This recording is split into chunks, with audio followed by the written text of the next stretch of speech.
Hey guys, in this video we're going to take a look at how you can turn on or turn off allow access notes from lock screen on the iPhone 15 series.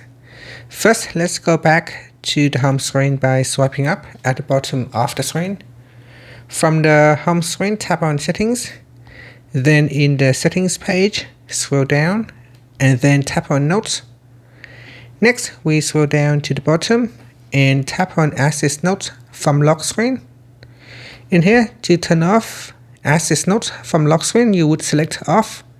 Otherwise, you can choose always create new note or resume last note.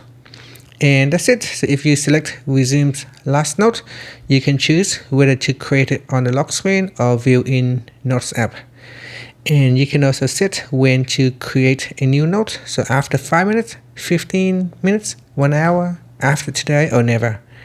And that's it. After that, you can swipe up to go back to the home screen.